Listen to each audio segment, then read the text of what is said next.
launched our new managed services division, which is aimed at larger contractors and suppliers, merchants, manufacturers into the construction industry. They loved the idea of Cipro, but they didn't want to have someone constantly uploading stuff to the website.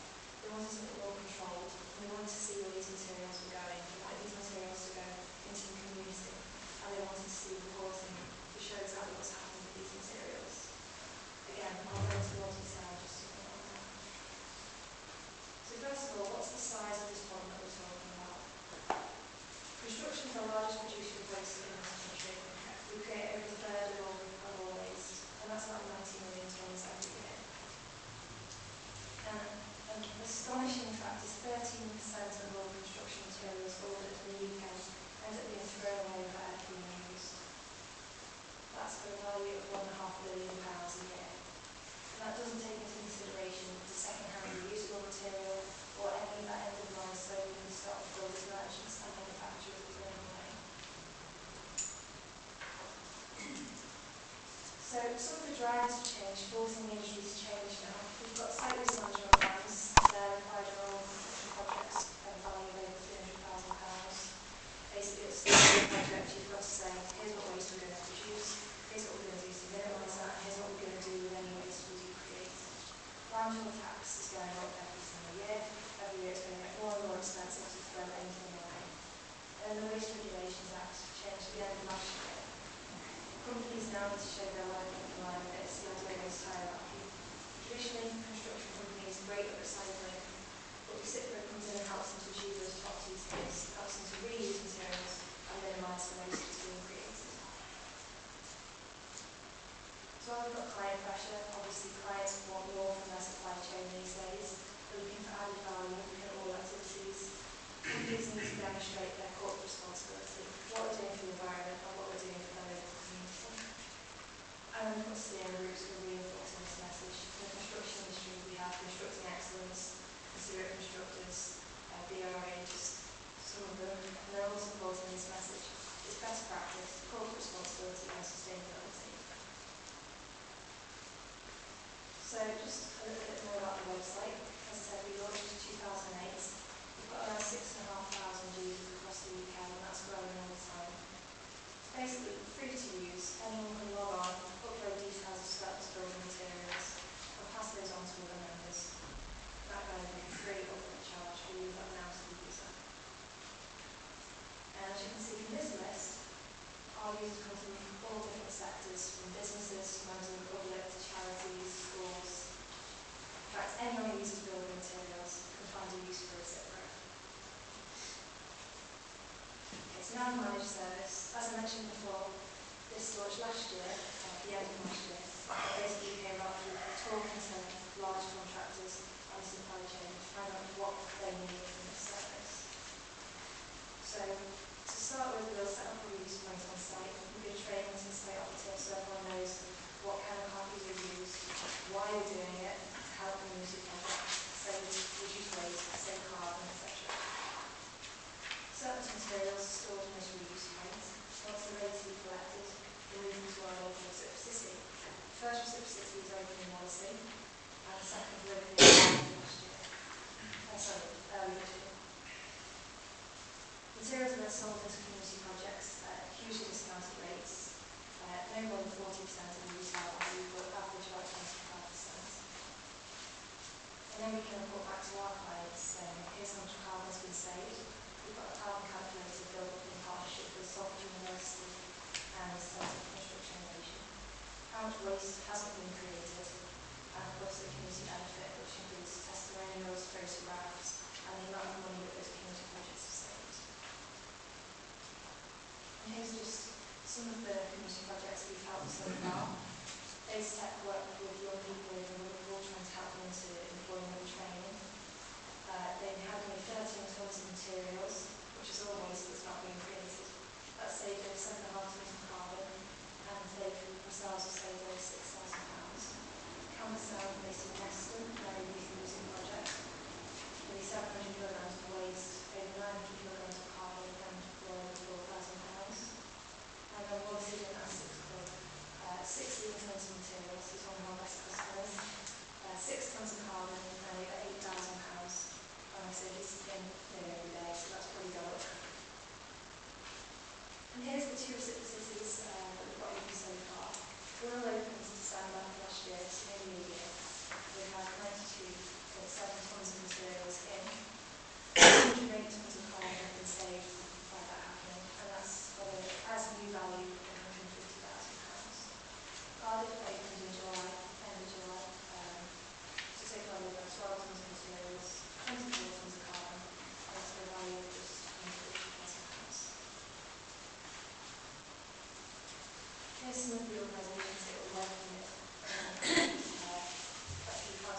do generate some obsolete stocks. However, we endeavour where possible to reuse, particularly within the community. Thanks to Wirral, we were able to source quality building materials at a fraction of their original cost. It's really helping our students from the local community progress into construction, and it's given them a trade for life.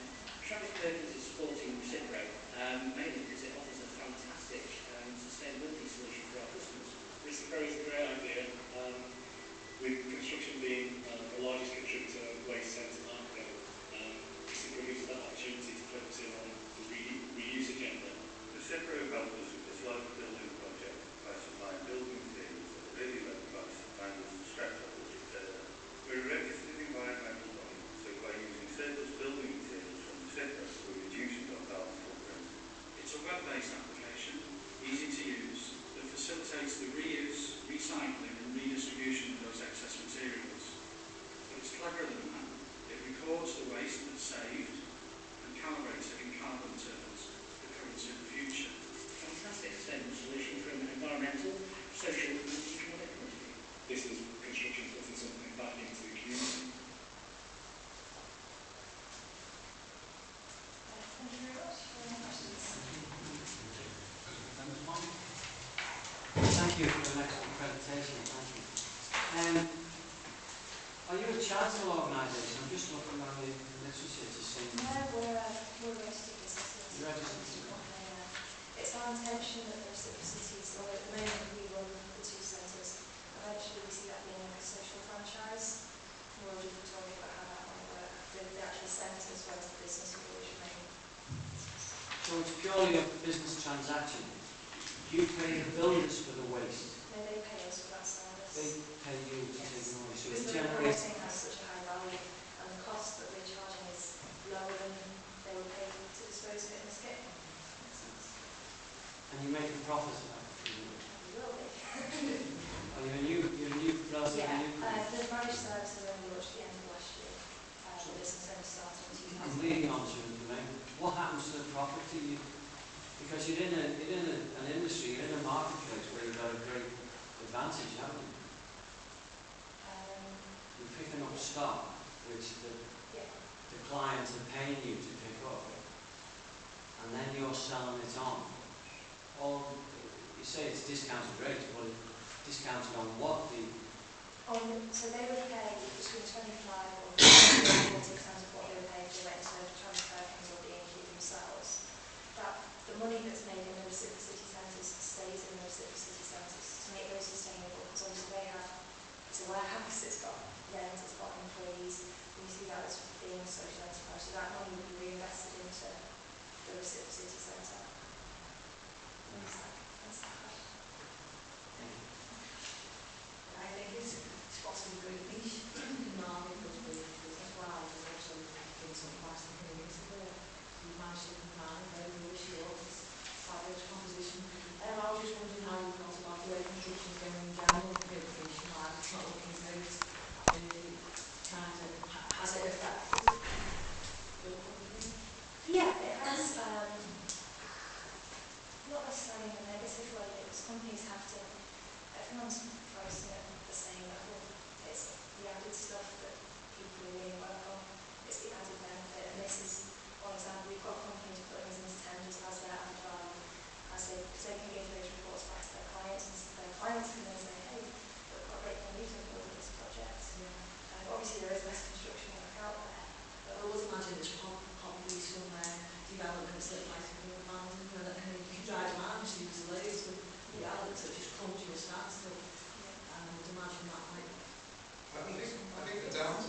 text actually basically saying help, and that's what we've got struggling Muslim people in that.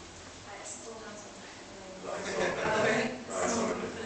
Yeah, but obviously you can envisage We that can as see well. that growing, because we're already getting, we're looking at opening a new centre in London and probably Manchester next year.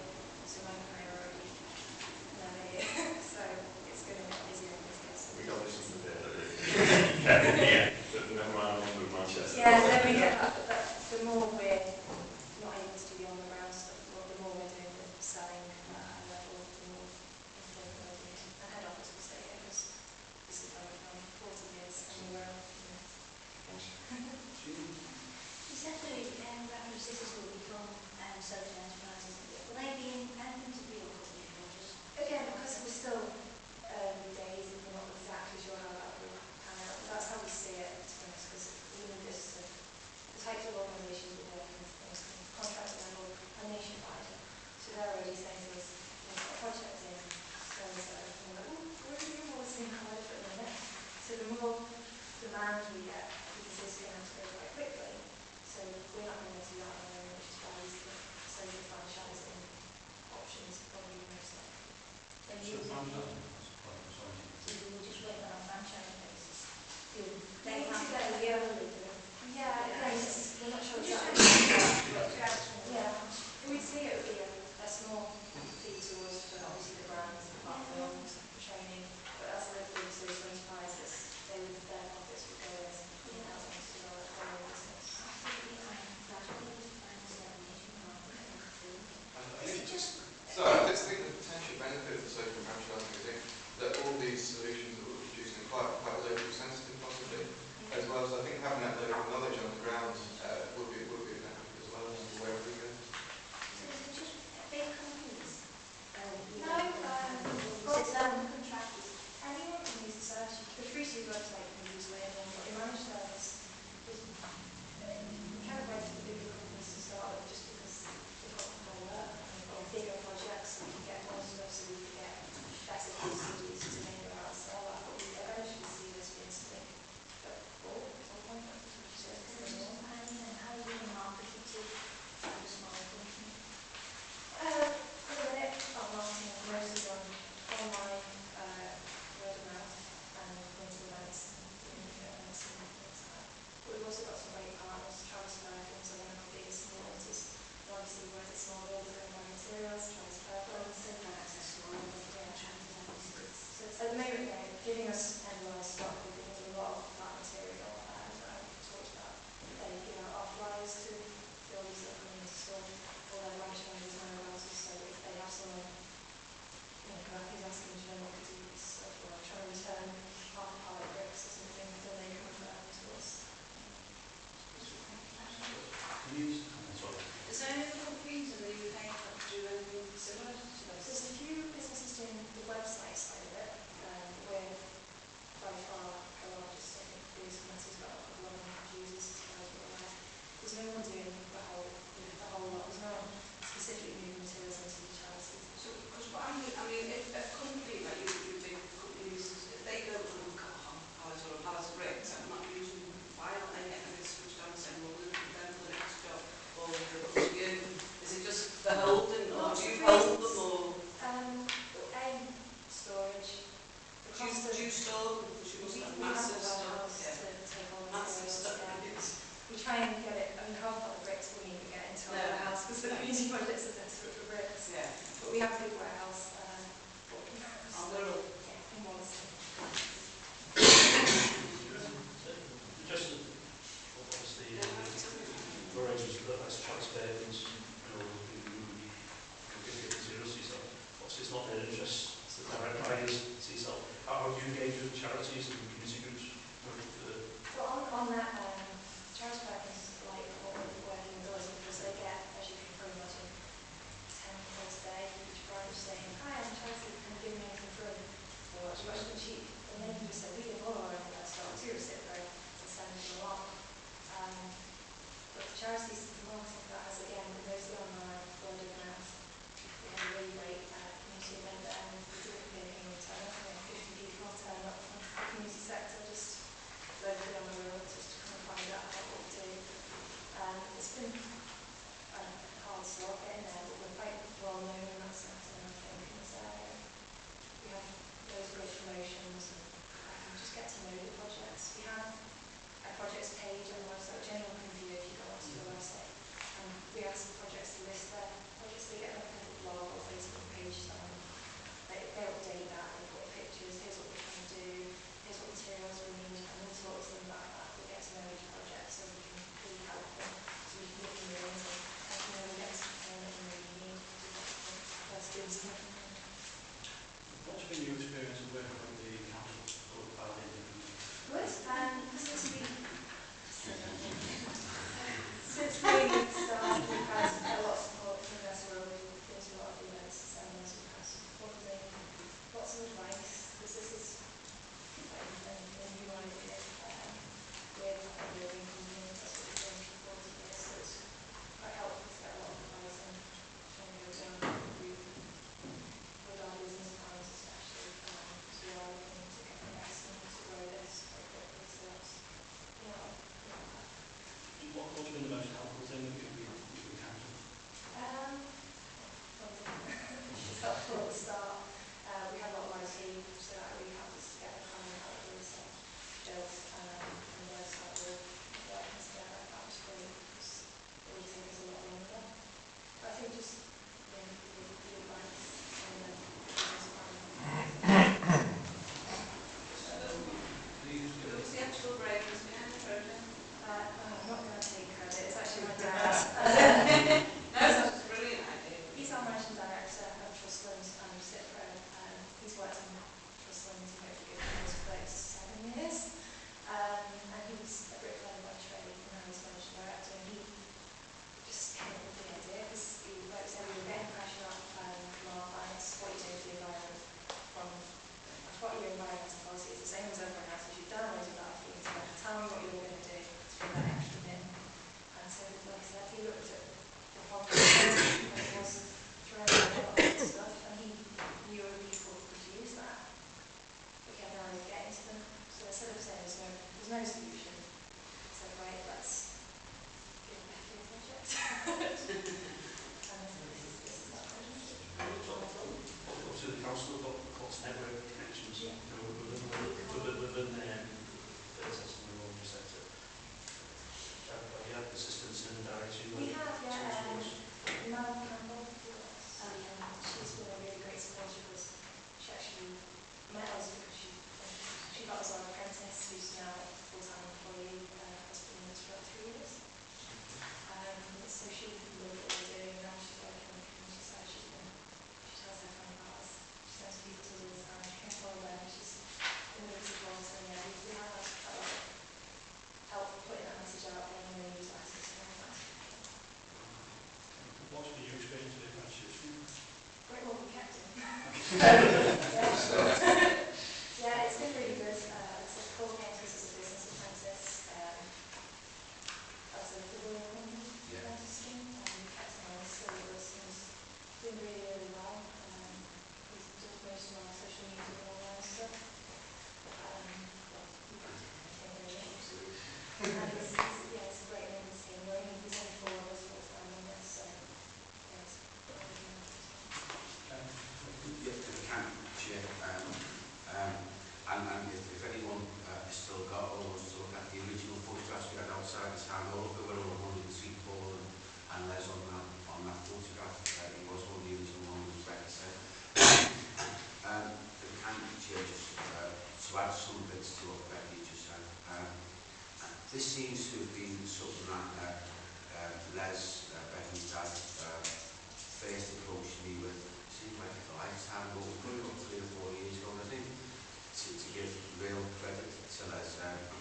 It's been very difficult to get this position because getting people to understand not only potential financial savings, but also, and so we haven't really touched on other than the presentation, the significant carbon savings that come from this process.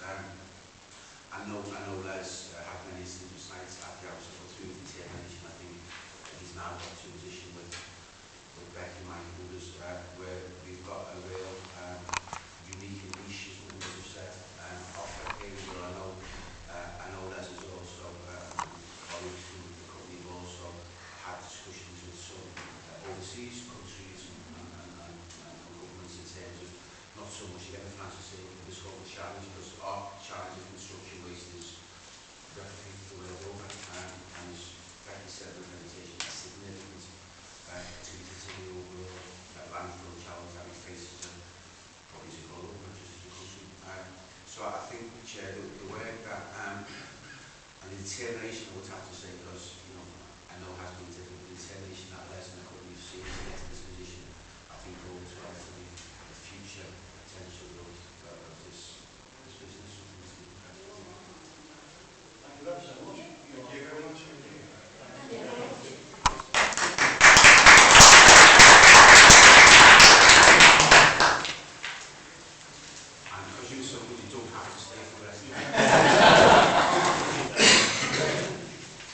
Right, we'll move on to agenda item 4, which is the Service Centre Scrutiny Review.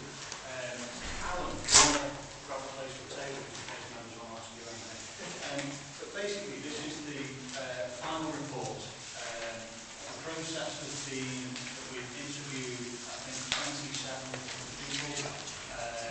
It's been quite a lengthy process, it's been quite detailed, and now we've come up with the 19 recommendations that we're going to put forward to Cabinet. So this is kind of members' chance to ask any questions about the process, about why we come with recommendations, any queries at all with the report. You can ask that of myself, Alan, or Jean.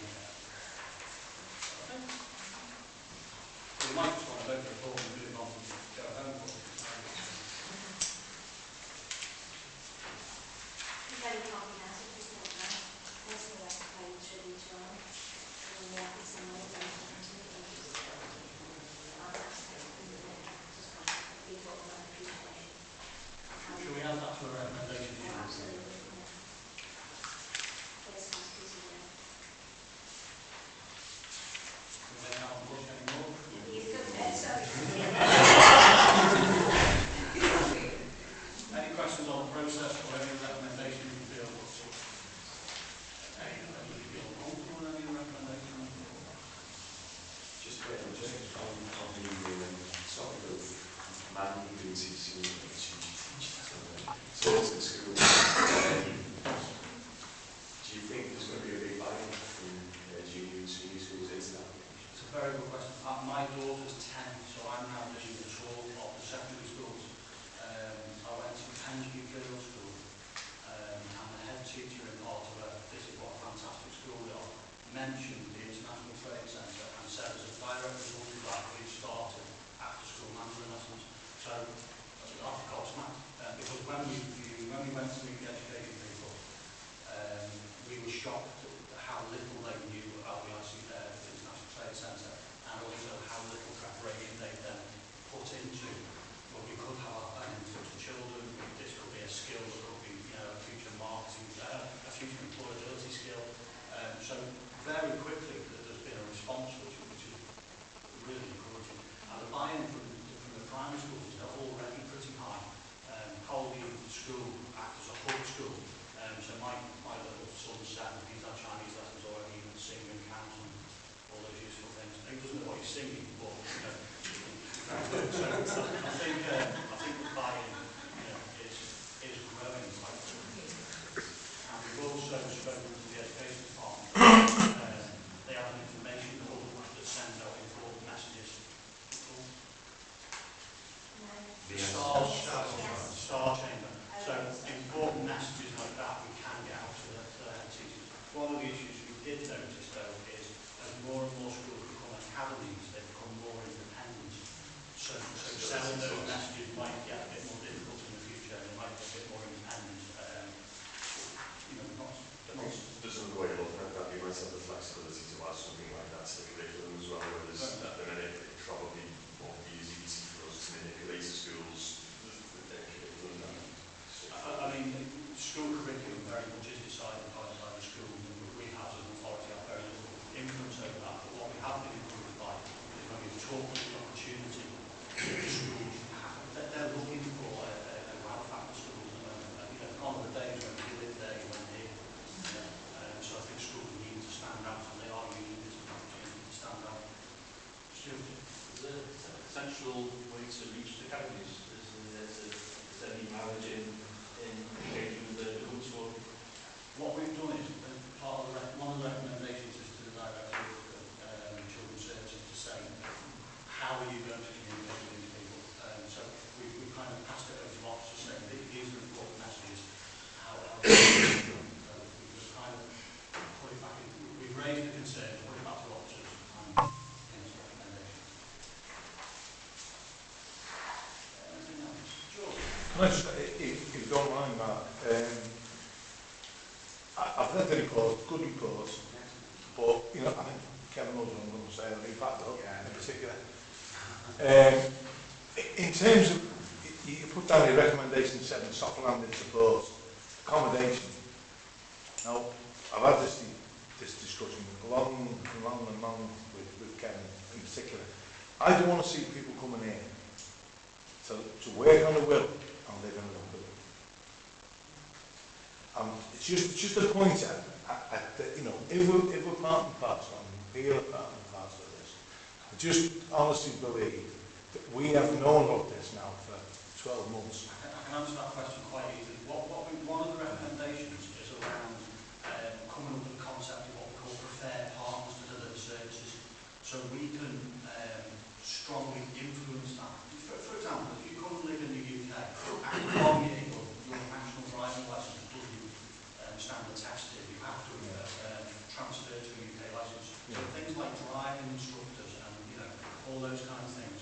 So if what we do is we have 3 preferred driving instructors, we'll make sure they're all from the Wirral. You know, if we have 3 preferred estate agents, we'll make sure they're all Wirral based. Now, if somebody chooses that they're coming here and they want to live in Chester, there isn't a zip we can do about that.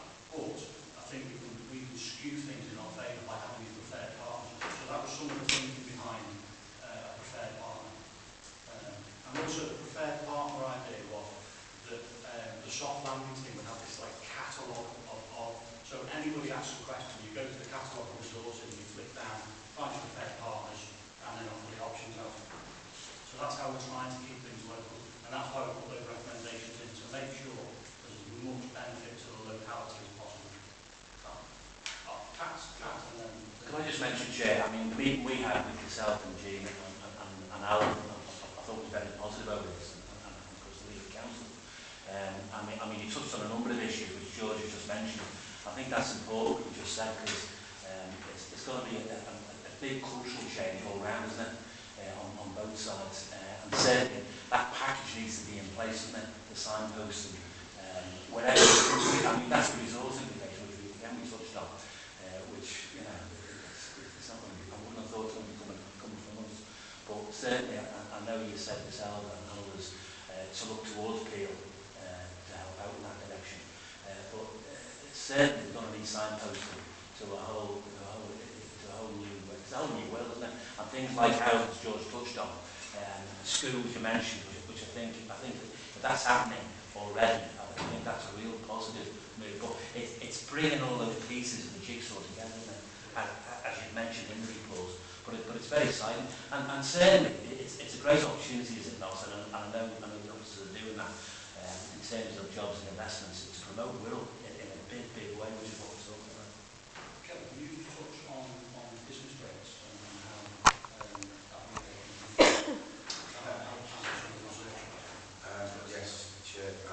But to answer Councillor Davis's question as well, I mean, we have discussed it, and I absolutely agree with George's comments. I mean, obviously, one of the potential added benefits of the International Trade Centre will be if there's enough people who come over and indicate that they want accommodation nearby, it may well be a sort of kickstart for people building some of the apartments which we've got planning permission for on the East Road site. So hopefully that'll be one of the things as well. Yes, Chair. This development is in our enterprise zone. Our enterprise zone gives businesses basically up to £275,000 business rates relief over a 5-year period. The benefit to us is that the uplift in business rates that basically people don't have to pay, the government gives to us in any case. The agreement in order to secure the support of the city region to the enterprise zone, because as you imagine, everybody wants an enterprise zone. In order to support that, the Wirral water site being included as part of it, the LEP had to agree to that, and one of the agreements we reached with the LEP as part of that is that 50% of the uplift in business rates will come to us as a council, and 50% will go to the LEP for sharing out amongst other areas, other developments in other parts of the LEP area. With the caveat that 50% needs to be spent on activity that delivers our investment strategy. We can't take that 50% that we get and put into our budget. It needs to be delivered on, because you don't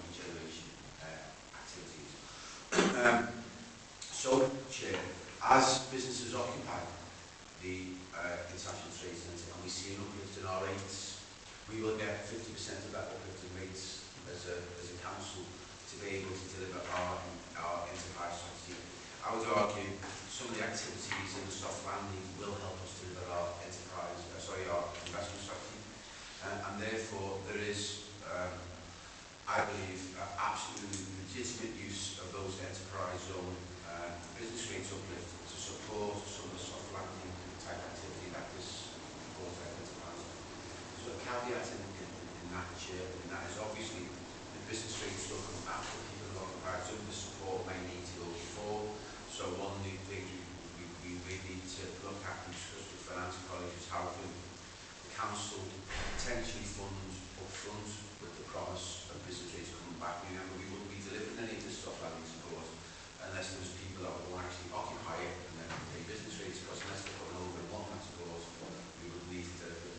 So I think there's a way around it. We need to find a way around it that hopefully, given our financial situation and an extreme unlikely of any growth in our budgets over the coming years, that we can use some of the benefits from enterprise zone basically to reinvest to help support people to actually come into the International Trade Centre and then use that as a continuous sort of drip feed of resources to build on those that are going to continue the process.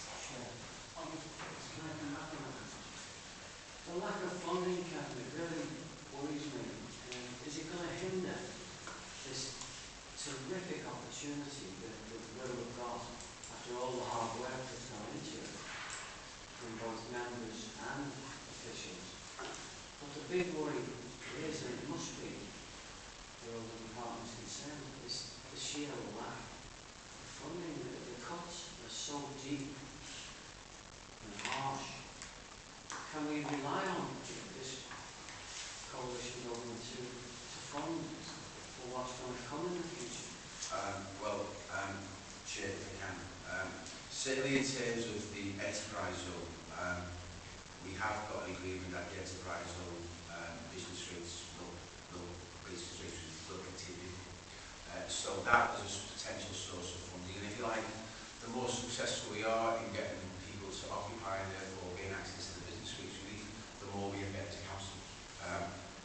So I would suggest that that we will stay. I think in terms of your priorities for the council, as I said before, it can't be put into the budget to pay for other areas of council funding. It's got to be used, it's absolutely got to be used to deliver the investment strategy. And I think it's a classic not invest to save, invest to gain. The more we invest back into these types of areas, the more businesses will come and the more business rates will get going forward.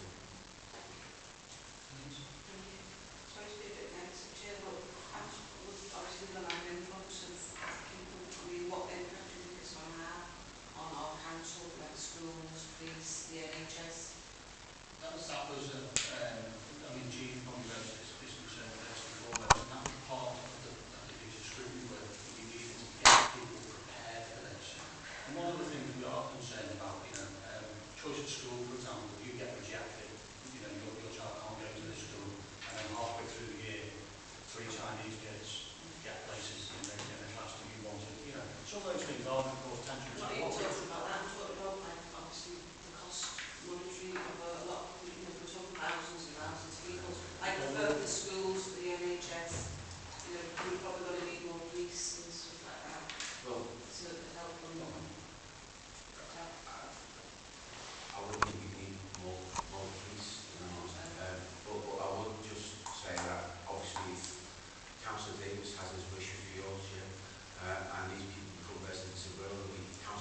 mean, okay, their families will be here as well, but we've tried to look at the wider concept of what happens to their families. So, you know, some of their visas will not allow them to work. So what can we create? So volunteering opportunities. One of the schools programmes has 20 non-British volunteers that go into school and help with Polish kids coming with no English and things like that. So, you know, those people arriving can make a very positive contribution to our society, and we want to provide opportunities like that. Tony? Thanks, yeah, just picking up on what Lisa said then, in regards to schooling within the area and provision for that, I mean, I think Kevin said some time ago that the population has dropped in Wirral year on year, I can't remember the figures now, but it was a significant amount. We haven't had a mass cull of the likes of schools, so there is still provision there. Also, previously with me involvement in seeking reform and cutting war, I was actually out of the governance of one of the schools within Seaton. There was obviously a review going on as to whether there was over provision. One of the things that was taken into consideration before a decision was made, and it was actually put back, was this, and that there is probably going to be an influx, but there will be an increased need on resources, but it's actually there already. There is actually space available, and that was taken into consideration at that time. Yeah, I remember that's good. We're not going to have just certain nationality schools either, so it's going to be No. mixed and integrated. No. How much of a risk, because she's using the word threat, risk that the Chinese people come across to draw the Chinese community over Liverpool? Could be two ways in the middle, they'll just want to live. Well, in all honesty, we might, but please let's not forget we have a significant Chinese community here. Certainly until the last census, which we did see for the first time in decades, a growth of the population, only small, but the first time in decades. Until the last census, the largest minority ethnic population in Wirral was Chinese by far. So we do have a significant Chinese residents already. But can you just check, please, it's not Chinese. I've been, or we've been quite fortunate in that we've had an investor from India, not an international trade centre, but also a Wirral company with significant plans for investment in that company. And I've had him been across the world now twice. And the first time he came, he stayed in Liverpool. You know, and when you show people Wirral, and you show people what Wirral's got to offer, and he's got a young family, you know, we have a fantastic offer. And believe me, we do sell it. So you know, the distinct likelihood is this individual will be buying a property in Wirral, whereas beforehand he was thinking about buying a property in Liverpool. But can you just say it's not Chinese? We need to be clear about that again. Would you like us to change that? Sure, it's on. Sure, that says we're. I think it says we're not.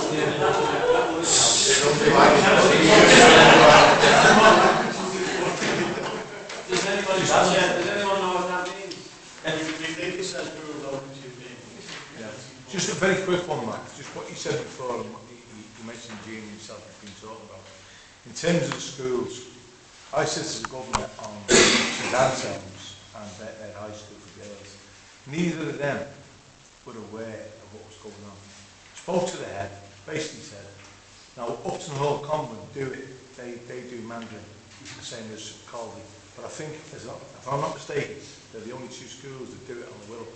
And there's only 11 what you call secondary schools, grammar schools. So it's an easy way of getting in with, I've just said the past, we had like someone from Invest Wirral, went into the schools, give them a tour on Wirral Waters and actually put them down the road of, this is what you should be doing. I think that's one of the alternatives you could actually get, because I don't think they know a lot about Wirral Waters as yet. Sure, if you can. I accept that, George. I accept that disappointingly, really. The North of England Education Conference was in Wirral at Ridgeway 2 years ago. 2 years ago. And I'm told every secondary school and every primary school in Wirral attended.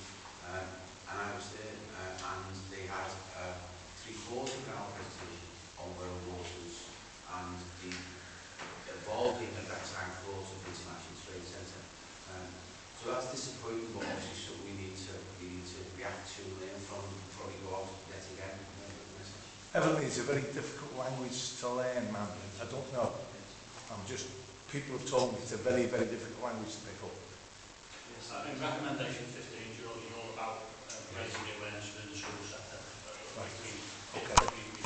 We met with the school, and we also met with the education department, so hopefully it's cool. Jean. I just want to comment on what Kevin said there. It doesn't matter how many times people hear about Wirral Waters until they actually see something. It's not actually real. We've been talking about this for so long now, and nothing is sort of emerged. This is hopefully going to be the start of it. That's actually a real thing that's going to happen here. And so, you know, when you hear it, there's plans for this and there's plans for that. You don't see anything. It goes out of your head, doesn't it? It's just a matter of reinforcing the message, and once that feels like it'll just roll in. It will be. Chair, can I say, this is a very good report, very, very comprehensive. And it really is an excellent report. You mentioned before, can we just agree a fourth recommendation? We just add our thanks to the partners who gave evidence, the officers involved, and especially for the support of our student officer, Alan. Is that okay? You can stay where you are. Right, moving on to agenda item 5, which is the next piece of scrutiny work that the committee is going to undertake. Basically, we use the model of a select committee style. The members who are going to be involved have already met and scoped out the document there, scoped out the questions and the witnesses that were before. So basically, it's just a chance for any of the members to say, have you thought about this issue, and could you invite this witness to speak to those issues. What I would like to say before we start though is we are not opening the scope up to include any other welfare reforms. We discussed that as members in quite some length, and this is kind of the scope. But within that, if there's other questions and other people you want inviting, then throw that in now. Somewhat controversial. On those universal predators outside the school, or what the new, I would suggest that in housing circles, universal predators are a major one. In terms of what distribution, inclusion, and the direct payments to landlords. The problem we have to do, I fully understand the point you make, the problem we have is that should probably be looked at by another committee. And also the other thing is, this piece of scrutiny was asked for quite late on in the calendar, and to facilitate it, we're going down this kind of day or two of evidence. The wider you throw open the scope, the more witnesses you have to do. And the Labour Group requested that this came in as a finished report before the end of the year, so that it's in place. I'm not saying the witnesses you want to speak to, they'll be like the universal as well. I'm not saying that you need to bring extra witnesses in, but I certainly think that there's probably things the council can do to assist where housing providers with the universal credit. So I think, I'm not saying if you look at the fiscal universal credit, but the effects. I mean, the other thing is the universal credit's what, 2015? No. Next October. 2013 October. Yeah, October. New payments in October 2013, there's a 2-year transition for current payments up to 2015. And I fully understand that, and I think I can understand that, and indeed, as an officer, I agree there will be impacts on universal credits. There always is when you introduce any new benefit system, particularly with some of the proposals in universal credits. I have to say though, Chair, I think if you do want to include universal credits, you'll still be meeting this time next year. Because the final where universal credits is going to operate, how it's going to be calculated, whether it's paid through an IT system, that doesn't seem to be working, whether it's paid clerical, how much it is still months and months and months off from being sorted. So you can understand some of the high level potential issues that universal credits, but we won't know the detail of how it will affect, because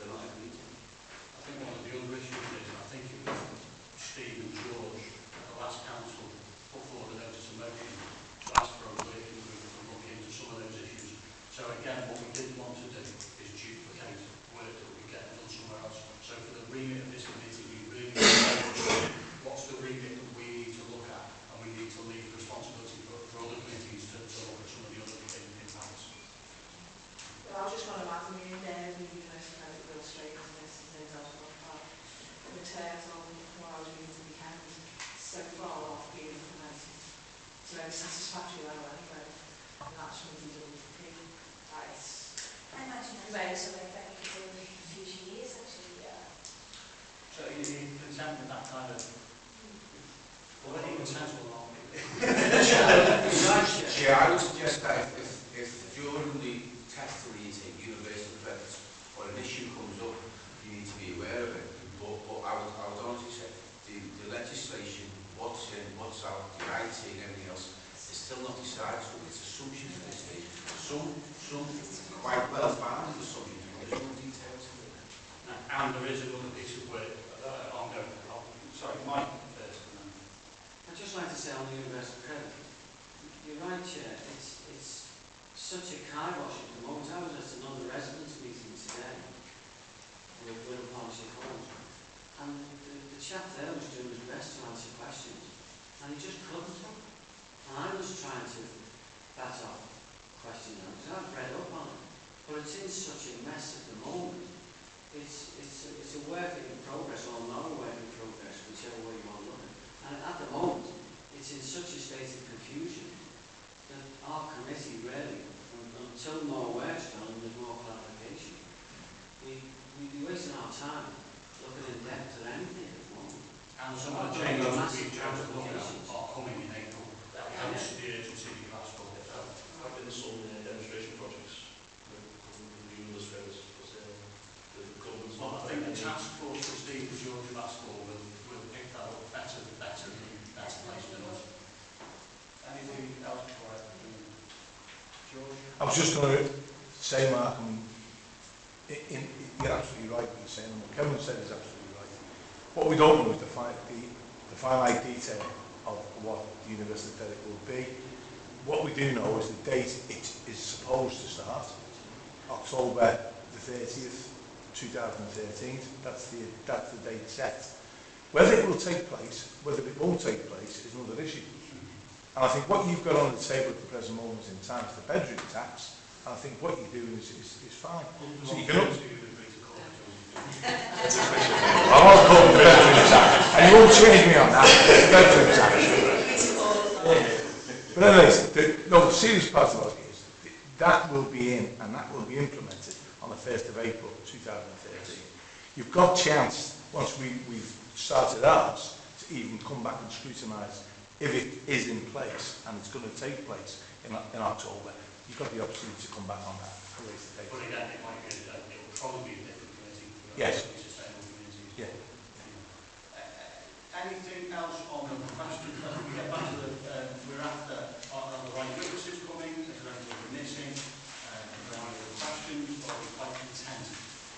If when you go over you think, we should have asked for that witness, then if you could all email Alan. I thought maybe probation. They have to rehouse a lot of people. I don't know whether it's going to make life even more difficult for them. Especially if somebody's got a certain offending behaviour and needs to be housed in a certain manner.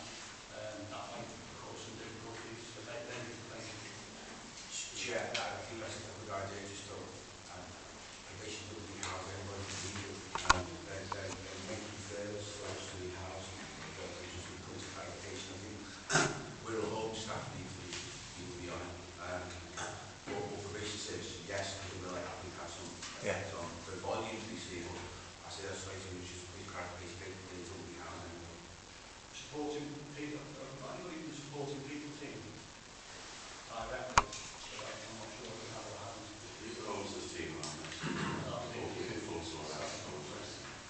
Can I just make a point, Mark? I did know myself, I'll never give it a thought, till this afternoon there was a meeting here on community safety. And one of the people that was here today basically brought up the point that in the next 6 months, 8 months, there are going to be 20,000 people leaving the armed forces, and the majority of them come from the northwest of England. So somebody representing the armed forces. Yeah. Yeah. Okay. Crazy. Maybe even, Chair, maybe even if it's meeting, the charitable organisation, SACRA, are very somewhere. Excellent way. Could you research who the most appropriate person to represent the armed forces in terms of housing would be? Is that okay? Yeah. Just to say, Wirral has signed the armed forces concord. I forget the exact name. Yeah, Mark Cable. Mark Cable's involved. But we have a member of staff who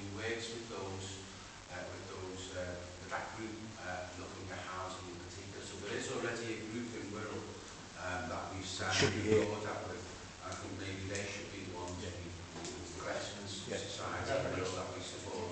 Can I just say to add to that, the amount of ex-service people who, I'm researching, the amount of ex-service people who are actually homeless in prison, who've got drug problems, alcohol problems, is a national disgrace. And with 20,000, as George has just said, leaving, this is going to be another massive, massive problem. It is, but it's probably beyond. I mean, we need to focus on yes. The scope here, don't we? Stuart, please. Needs to be solved from adaptations. From adaptations, visual adaptations. Is that social services? Is it? So, social services. Social services. Yeah. Sorry. Yeah. That's an issue where our roads would need to sort of adaptations, and there tends to be involved with that. Share that. I'm sorry to. That's us for private homes. It's the social landlord for social homes. We don't put adaptations into our homes. They're responsible for doing so. That's what we do. Peter. Yeah. This is one question that's applied to. I've just spent a day in the YMCA, like kind of seeing what they do, and not being there kind of on tour, but actually just kind of like being asked if I was moving to kind of that level. Now, one of the things that I got from it, which I was quite surprised at, was with the under 35s cap, bringing in the support workers to tell me that there's a feeling with that it comes across as that you're not ready or responsible enough to take on a flat on your own, whereas I would never have seen it like that. Whereas that, and I just kind of, I know you've interviewed tens of residents, I just wonder with the wording of the question whether you would get that sense, because I mean that surprised me how it makes them feel, how it. Would you like us to interview somebody from the YM under the age of 35? Well, I mean, I don't think, I would imagine that was one of the loopholes though, is if you've been in supported housing in the YM for 3 months, you're exempt from the 35-year-old rule. So one of the unintended consequences are, if you click onto that, you put yourself in a hospital for 3 months, and you tick the box and you're exempt from the rule. Chair, we've got Nigel Pearce from YMCA. We have I'm not questioning you'll get the evidence from him. It's more the questioning of things that they're very practical questions, and actually part of it is how it makes them feel. And so I wonder if you're having a question about whether that would come across if you just ask them what are your plans after this, whether you would then get the sense that. What we'll do is we'll ask the director of the YM to bring the client along. Yeah, that's okay. Fine. Yeah, sorry, I think Council here is some interesting things about perceptions of this. Of course, one of the other big issues that the under 35s feel in particular, unfortunately, many of them come from broken homes and they have children. And fortunately, they have access to their child on occasion, not on a regular basis. There's a strong feeling amongst those sorts of people that again they will no longer be able to have their child for the weekend or summer holiday where they're going to be able to have one roof basically. And so I think there are a couple of groups like that I think the committee needs to. That's mentioned as well, that thing about the child. Sorry, I would say that my thing was not about the YMCA in particular. It's more about how you're actually going to get like a kind of honest view from it in what is probably quite formal. You're incredibly skilled in that's the Chair, I do think it's something that we as and the committee need to look at, because we've got some real excellent witnesses that we will call. But I think we need to be absolutely certain that we're getting the people that are going to be potentially affected by it, as well as their witnesses or representatives, because I do think they're the ones that know better than even some of these experts about how they're going to be affected. I am too. We have tried to do that. We've asked for residents, we've asked for a foster carer, because foster carers aren't exempt. So we have tried to do that. We'll make sure that we are representing. If when you read through it later on, you just think that group's not represented. Now the only danger is that comes to how we were going to manage this. We were intending to do this in one day. I don't think be that we extend it to 2 days.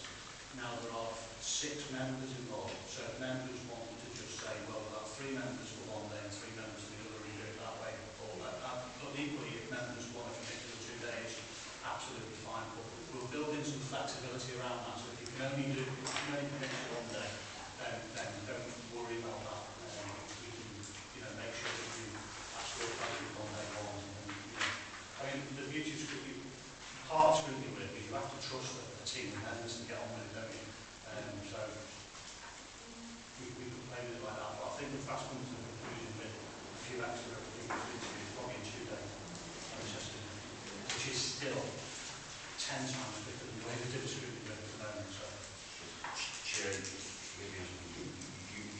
you might also, again, to Councillor Kane's view and comments that have come from Jean involved, any residents involved, you might want to develop some sort of, I apologise, but you might want to develop some sort of questionnaire where you can ask the likes of Wirral Methodists and YMCA to actually give to their residents an easy to use questionnaire, and I think that will give you some significant things, no disrespect to any individuals on the field. You can easily say something on paper or something and come and tell us their story face to face. We talked to Lisa about this, and we thought that with putting in 12.2 at the end there, targeted questionnaire if possible, and we were thinking how we could target that to specific user groups rather than having an open questionnaire and being absolutely bombarded by hundreds, So we need to do a bit more thinking about how we can do that. Just this, I suppose I agree with you about I have massive concerns about parents, straight parents, betting more than nothing about their children. And I wonder whether or not that's some kind of, a human rights issue, because, you're not allowed to be, you're not allowed to have children who want to stay with you. That to me is really quite big issue. I don't know the answer to that, Chair. It's my pay grade or influence, but I'm sure it's something that's being looked at by nationally. Obviously strange children are significant quality. I know, I think it will happen. You might not like the answer, but it'll be looked at. I brought that up at our meeting, because I was quite bothered with that, because obviously I've got people, friends who are under that age now, and they're going to be entitled to be able to have their own kids, so to see the weekends, joint custody and stuff like that, and we'll be entitled to give them a bed, separate. We have got that as a bullet point into section 2 there, but we maybe need to do a bit more thinking about how we can pick up evidence of that from people who are affected. I mean, the model that we choose, we do need to stick to that so that it gets delivered in the timetable and then the last one. We do need to, creating uses of questionnaires, that might be one way. I think all the ideal housing associations to deal with I mean, we pick the YF, or we pick the one that, does the art, does forum, any other questions? Do we have to then recommendations? Item 6, which is the work programme. This might cause, the next issue I'm going to bring up might cause some of you to want to change committee next year, but one thing we have to do in the very near future, by March, is start to produce a plan for the introduction of traveller sites. And by next September, I think it is, we might even have to be identifying pieces of land. So I'm warning you now that we are going to take a report on this at the next committee, and it's something that's coming our way. And Woodship is absolutely prime.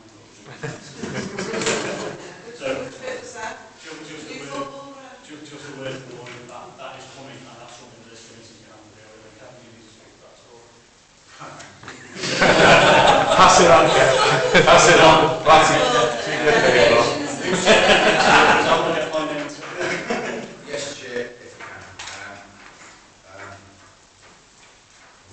as members will be aware, we are developing our local development framework for Wirral that we will need, we hope to be able to get in a position to submit to the Secretary of State in March, and an inspector will be allocated around March, and the inspector will be allocated to sort it out. As part of that, Ian's team are currently undertaking a housing needs assessment, and housing needs assessments cover all housing needs, including housing needs of gypsies and travellers. So we're currently out to do a joint commission for that with sector to try and save some. So we will have a housing needs assessment which will identify is there a housing need for gypsies and travellers. Our core strategy will need to address the issue, particularly if the housing need comes back and say yes there is a need, and if we don't, the likelihood is the whole of the core strategy will be rejected by an inspector. So we will need to make reference in the core strategy, depending on the scale or outcome of the housing needs assessment, to criteria for identifying where a gypsy and travel site may need to go in Wirral. Just to be clear, though, Chair, I'm not saying that we will provide as a council gypsies and travel sites, because they are very expensive to provide. Given our budgetary challenge, we have no statutory obligation to provide one, we have a statutory obligation to identify one through the core strategy. So if an inspector approves the core strategy and says yes, tick, we'll carry on, the next stage for everything is that we will start getting the maps of Wirral, and we will start drawing on the maps of Wirral, which are employment use, which are housing use, which are tourism use, etc., etc. And one of the drawings we will potentially have to do then at that stage is where we would identify a site for gypsies and travellers. So if you're on that written part, you'll go to town. Chair, If you're on that, the putting there in Head would be ideal for traffic. The whole amenities around. Well, just to say, Chair, we absolutely cannot put, if we do need to do one, we cannot put a gypsy and traveller site anywhere that we would not put an open housing site. It needs to have access to amenities, it needs to have access to education, it needs to have access to everything that a permanent resident in Wirral will have access to. Is this true of every council? Because I can't imagine a constituency. Well, just to be clear, Stu, I think we're the only council in this side that hasn't got one. And I've never had one. Chester West and Chester have got about 3. Liverpool's got 2. We haven't negotiated with them all. We've got one. Yeah, we are having negotiated here. But on a serious note, Chair, we are I think the only authority in Wirral that hasn't got one. In this side hasn't got one. how many do we have to house? 8. 8. Well, we were in the regional spatial strategy. It said we need to make provision for 10 gypsy families and 10 travellers. Travellers being the travelling children rather than gypsies as travellers. The RSS still stands. It's going to be invoked eventually. But the RSS for North West of England still stands. However, Denise, we never agreed with those figures. They were not evidence-based. They were just something that an inspector came up with in the regional spatial strategies review. We never agreed with them. So the answer to your question is, I don't know. Until we do the housing needs assessment, and the housing needs assessment will identify volumes and therefore needs. Was you doing that housing needs assessments anyway, or you just got to do it for this? No, we have to. You got to do it. No, we have to do a regular housing needs assessment. Right, that's We have to very do- we have to do a housing just sometimes. But not sure, just to be clear, human rights were mentioned before. Gypsies and travellers absolutely have human rights. Yes. So it's just about 20 people. Yeah, so does that mean, you said that, well, they wouldn't, this is something that we've had it actually, because they were proposing to do one in Eston, which is obviously quite close to what was. Yeah. We've already been another for this. Yeah. I just say to them very close to when they show you that one share. So, I think that's been shared. I'm not sure if it So, but they, I mean, it actually seems quite to do it quite often on greenbelt, whereas from what you're saying, it sounds like it couldn't be on greenbelt because that would be, I mean, I know that's changing a bit now, but is that what you wouldn't be able to build building on greenbelt? No, you're right. Gypsum travel site is treated as a housing site. So you can't build houses in the greenbelt, you shouldn't be allowed to build travellers in gypsy site unless there's no other place that we can put it. Yeah, that's but as I said, the criteria is or regulated quite clear. Because some of the ones that I've talked about that other authorities have got are in the middle of docklands and miles away from anywhere other than there is. You can't do that anymore. You can't just go away and try and hide them. You've got to put them close to me as you would a house. You know, if somebody wanted to build houses in the Wirral International Business Park, I'd say no, it's too far away from the kids. A travel site is treated as a house. I've got a few good, but it's alright. Go on. So then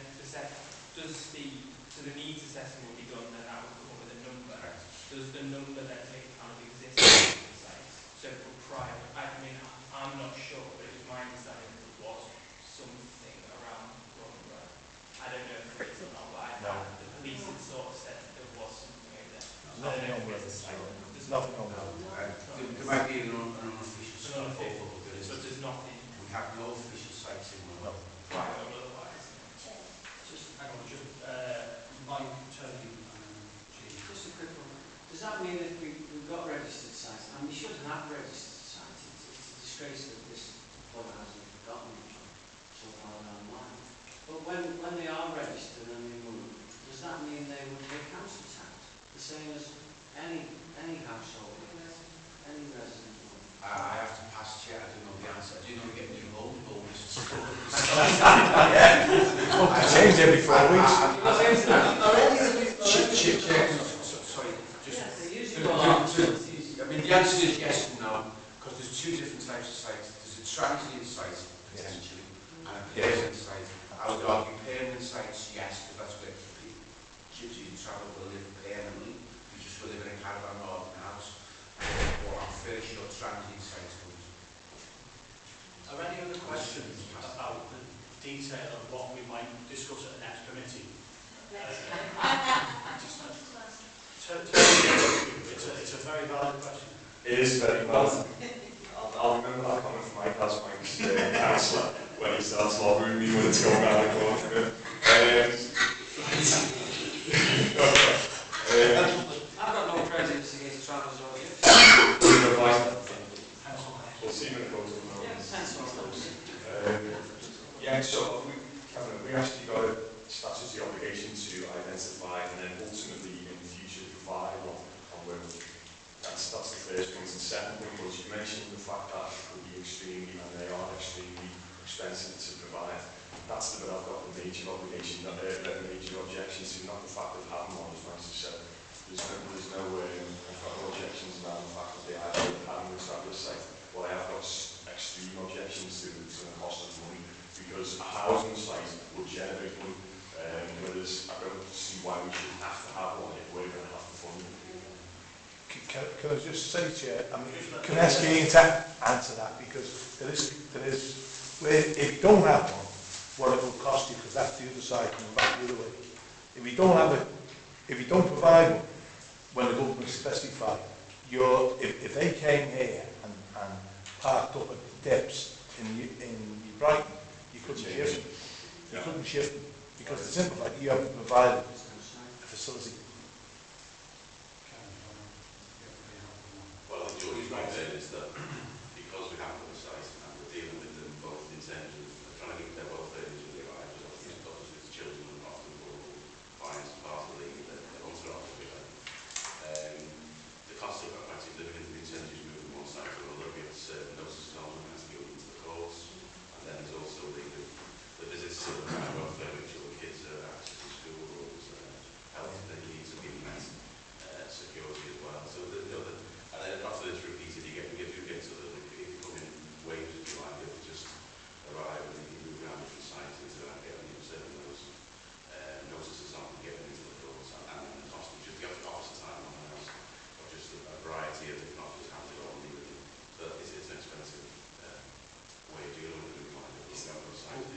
Because it's that side, you know, with legislation regarding house to actually move from house having to go and get. No, it depends on the ownership of the land as well. Right. The land is, Well, from our point of view, because George has just used the dips and you language is a regular visit to the site, it's not far kind of. And obviously what I don't understand is why each time we have to go and get another notice to move, and that's the point. Well, I know there's legislation that is actually going to come in so that you don't have to do that. well, I know that be time when you'd have to have a specific place where you would put them all. Currently, the notice lasts for a certain amount of time, and if you visit those times, you just say that again, and move them again, but not that long, we visit it. Right. Just building on the chair, on some of the questions then. So, if our housing needs assessment identifies a need, yes, we need to make provision for them, and I'll look at that. Previously, governments have made available grants to local authorities to provide gypsy travel sites that are no longer available to any specific individual, nowhere near covered. And that would need to be continued. The local authority does not have to make a provision legally, does not have to pay for a site to be built. We need to make provision for a site to be able to be developed. We do not have to develop a site. I'm just thinking when we do the housing needs assessment, if we come up with a lower figure so that we can assess how much. We'll present that as evidence to the inspector in terms of what we're going to be doing. Back to it, say it's identified that we could have 10 landlords or something, and 200 turn up for the sites. What do we do then? Well, we would have to make provision for 10 if there was no provision to be moved. And then you've got to go all through the courts and all that now. Sure. If it's on our land. In terms of the housing needs assessment, obviously that's going to include everyone. So the number of people on our waiting list, if we get some multi-housing, deprioritise their needs as opposed to other people's needs. Because obviously you're not going to be enough space. If you just go back to what I was going to say, when it's a housing needs assessment, we do not have to provide that. You know, we've got a wait list of 1,000. We don't need to provide that many housing. We're not legally obliged to. We have a wait list.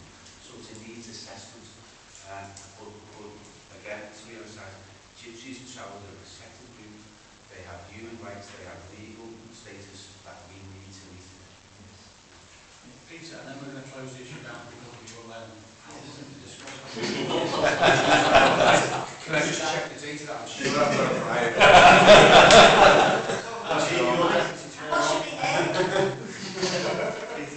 I mean, this is related actually to what we're doing. Clearly, as we've seen, this issue does provoke a lot of interest, and I have had some experience of Cheshire, particularly around Helsby, so I do know what issues it can cause and the excitement it can cause. And I worry that if this issue is shown on our agenda, it could provoke unnecessary, I mean, I don't know if we can protest or whatever, and actually I think we need to be very careful about how we handle it. When we start banding about considering the gypsies. Look at this as a big video, for example. Yeah. But as I say, not because of anything we have, but because of... With this housing needs assessment. Yeah, you've got housing needs assessment. No, but I'm saying it is for some people. I'm not saying it is for me or it is, but I have seen it, that it is for some people. It is. And so Why? I'm saying what...